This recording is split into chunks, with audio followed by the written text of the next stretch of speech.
Good morning friends, welcome to Pratham Mishra let's talk stocks पर। कल रात में फेड की मीटिंग हुई है और यूएस स्टॉक्स पे भी हमें लेके बात करनी ही थी। जो भी इंडियन स्टॉक्स था वो हमने बात कर ही ली थी, पर कल रात काफ़ी एक इम्पॉर्टेंट था जब हम यूएस फेडरल रिजर्व की मीटिंग हुई थी। हमने पिछले अपने वीडियोस चैनल में भी बताया हुआ कि फेडरल रिजर्व की मीटिंग क्या होती है। फेडरल रिजर्व की मीटिंग होती है कि जो फेडरल रिजर्व के मीटिंग के मिनट्स क्या होते हैं। मीटिंग जब होती है उनकी, जो कि 16 और 17 सितंबर को थी, तो उसके तीसरे हफ्ते के बुधवार को, वेडनेसडे को उनके रिलीज होता है कि उन्होंने क्या बोर्ड मीटिंग में, जब सारे बोर्ड मेंबर्स बैठे थे तो क्या बातें हुई हैं, तो वो उनके मिनट्स में आता है और वो रिलीज हुआ है। पर पहले हम बात यूएस स्टॉक से कर लेते हैं। यूएस स्टॉक में कल तेजी बनी थी, वापस तेजी आई थी। जो 6 दिन की तेजी टूटी थी वो कल तेजी बनी थी। एआई स्टॉक्स फिर से ऊपर थे, करीब तेजी था। टेक स्टॉक तेज थे, बैंक्स गिरे हुए थे, पर वही जो बुल रन एआई लेड चल रहा है तो वो पूरा ही चल रहा है। उसको आप जब तक राइड करें तब तक आप राइड करते रहे। अगर आप बैठे हुए हैं, नया पैसा डालने में थोड़ी अभी दिक्कत है, अगर गिरावट आए तो आप जरूर करें। जब तक ये राइड चल रही है तब तक इसका मजा ले।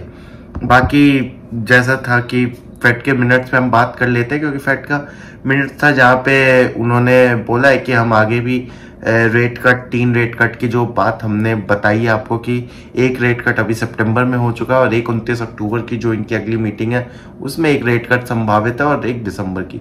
तो इस चीज़ पे बात थी फेडरल रिजर्व मेंबर्स ने, और उस चीज़ पे बताइए कि उन्हें इन्फ्लेशन कंट्रोल करना है, जो कि मिनट्स को एक हॉकिश बना देते हैं। हमने आपको एक बात बता रखी है अपने पुराने वीडियोस में कि अगर आपको कोई भी सेंट्रल बैंक की स्टेटमेंट समझनी है, आपको आर्टिकल्स में या न्यूज में आपको सिर्फ एक वर्ड ढूंढना है कि हॉकिश है कि डविश है।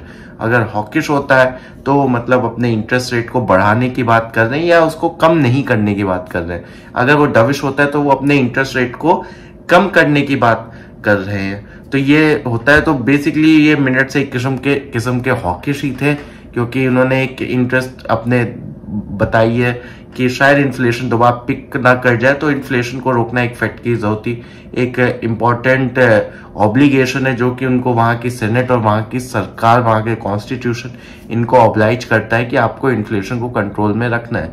इन्फ्लेशन से बात याद आती है, कल इंडिया में भी इन्फ्लेशन पे कुछ बातें हुई। सेक्रेटरी ने, डिपार्टमेंट के सेक्रेटरी ने इस चीज का इंफॉर्मेशन दी है कि अब शायद ई कॉमर्स को भी वो बास्केट में मानेंगे, ऐड करेंगे। लगभग 299 बास्केट से लेके हमारा सीपीआई इंडेक्स बनता था और वो लगभग 350 इन्होंने करने की आशंका जताई हुई है। और इस बार का इन्फ्लेशन भी इंडिया में लगभग कम आने की उम्मीद है, पर इन्फ्लेशन जब हम आएगा तो हम उसकी बात यहाँ यूट्यूब चैनल पे जरूर करेंगे। और दो हमने एक बात करी थी कि हम जापानीज स्टॉक से भी कुछ कंपेयर कर लेंगे, अब क्योंकि सुबह सुबह हमारे पास टाइम था। हम इंडियन स्टॉक्स की बात हम कल के पोस्ट मार्केट वीडियो में कर चुके थे, तो हमारे पास टाइम था कि हम कुछ तो आपको नया ला के दे दें कि कैसे इंडिया में वैल्यूएशन हाई है, जापान में वैल्यूएशन कम है। तो मेरे पास एक कंपनी है माजदा मोटर्स करके, जो कि जापानीज कंपनी है, और हम उसको एक कंपैरिजन करेंगे मारुति सुजुकी के साथ कि दोनों में कैसा क्या डिफरेंस आ रहा है। तो हम उसकी वैल्यूएशन, मार्केट कैप सब पे करेंगे। मैं उसकी एक कंपैरिजन की पिक्चर भी डाल दूंगा, जैसे आपको थोड़ा इजी रहे देखने के लिए। तो अगर आप उसका देख रहे हैं तो फिर लगभग मार्केट कैप आप मारुति सुजुकी की 5 लाख करोड़ है, माजदा मोटर्स की सिर्फ 37,000 करोड़ है, और रेवेन्यू आप देखें तो माजदा मोटर्स का डबल है। पर माजदा मोटर्स का जो मार्केट कैप है वो लगभग 5% के आसपास है पूरी मारुति सुजुकी का। नेट प्रॉफिट माजदा मोटर्स आधा है। नेट कैश 24,000 करोड़ पड़ा है माजदा मोटर्स के पास, और इनकी जो मार्केट कैप है वो 37,000 crore, which makes it market cap only 13,000 crore. Operating cash flow भी ज्यादा है। डिविडेंड यील्ड लगभग 5.5% है, जो कि इंडिया के इंटरेस्ट रेट के बराबर है। पी 6-7 का ट्रेड कर रहा है, प्राइस टू बुक। और रेवेन्यू ग्रोथ भी मैंने डाल दिया। रेवेन्यू ग्रोथ अगर 7.5% मारुति सुजुकी का है और माजदा का 4% है। तो बस एक यहीं पे पीछे हो रहे हैं ये। पर मैं आपको एक चीज बता दूं, माजदा मोटर्स का एक हैवी सेल्स अमेरिका से आ रहा है, और Mazda Motors is investing heavily in आपके यूएस स्टॉक्स। इन ईवीज। तो जब वो ईवीज में भी इन्वेस्ट कर रहे हैं और अच्छा कर रहे हैं, तो आप वैल्यूएशन गैप देख सकते हैं। और ये वैल्यूएशन गैप क्रिएट क्यों हो रहा है इंडिया में? ये वैल्यूएशन गैप क्रिएट इसलिए हो रहा है क्योंकि हमारे यहाँ बहुत पाबंदी है यहाँ के फंड्स को बाहर डिप्लॉय करने की। अगर आपको यूएस में फंड डिप्लॉय करना है तो आप लगभग 10 लाख रुपए भेज सकते हो, उसके ऊपर आपको टीडीएस देना पड़ेगा और फिर आप आगे भेज सकते हैं, जो कि एक बहुत ही ज्यादा बर्डन हो जाता है एक वाइट लीगल मनी को बाहर भेजना, और फिर पहले मैं उस पर टैक्स करूं, उसके बाद फिर रिटर्न का वेट करूं, जो कि मेरे प्रोसेस काफी कम्बरसम कर देता है। ऑल दो अभी एक बात चल रही है कि गिफ्ट सिटी में कुछ ऐसे फंड, शायद गिफ्ट सिटी अहमदाबाद के पास गांधीनगर में जो हो रहा है, कि वहां पे शायद कुछ ऐसे लॉज आ जाएं जिससे आप यूएस में या फॉरेन कंट्रीज में ऑफशोर में स्टॉक्स खरीद पाए विद वेरी लेस कंप्लायंसेस। तो अगर ये आ जाता है तो हम देखेंगे शायद कि फंड्स थोड़े बाहर के फंड्स की, बाहर की कंपनीज की तरफ फ्लो करेंगे। अगर पराग पारिक फ्लेक्सी कैप में बहुत लोग इन्वेस्टर हैं, अब लोग काफी इन्वेस्ट हो रहे हैं पराग पारिक फ्लेक्सी कैप में। पराग पारिक फ्लेक्सी कैप का रिजल्ट जो था वो बेटर ही इसलिए था क्योंकि उनके पास पिछले 5 साल 6 साल 7 साल से काफी बिग पोर्शन यूएस स्टॉक्स में वो इन्वेस्टेड थे, विच गिव्स। और इसका एक रीजन ये भी है कि जो नैस्डैक है वो अपने निफ्टी 50 से सिर्फ 23% कोरिलेटेड है। तो अगर आप देखें तो इस कारण से आप देखते हैं कि बाहर जो है, क्योंकि उनके पास इतना प्लेथोरा ऑफ ऑप्शंस मिल जाते हैं, पूरी दुनिया में पैसे लगाने को मिल जाते हैं, तो वो पैसा जो है वो डिस्ट्रीब्यूट होता है सही जगह।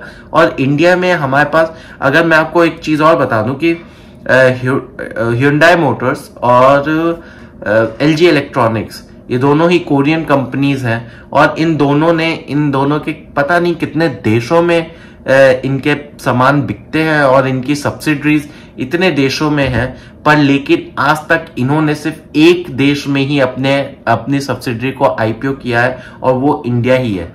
और जस्ट रीजन आप सभी जानते हैं, क्योंकि जो इंडिया में अनाप शनाप वैल्यूएशन एक कंपनी को मिल सकता है वो कहीं नहीं मिलता है। अगर आप देखेंगे तो Hyundai मोटर्स इंडिया का जो पूरा मार्केट कैप है, it is higher than the Hyundai motors जो कि सबको कंट्रोल करती है। सेम गोस, तो ऐसे नेस्ले अगर यूएस में 20% 15% वैल्यूएशन पे करती है, तो इंडिया में 60, अभी तक 100 के वैल्यूएशन के आसपास तक कर रही थी। तो इस हिसाब से इंडिया में इट्स बिकम वेरी लुब्रिकेटिव कि आप जाए और पूरा पैसा ओएफएस में डाले, ऑफर फॉर सेल, जिसमें सारा पैसा प्रमोटर्स अपने घर लेके जाते हैं। और दुनिया में ये सब चीजें जहां 4-5 के पी पे आप इंडिया में आराम से 25-30 Hyundai मोटर्स के पी पे चल रही है इजिली, जो कि ईवी में भी उतना नहीं है।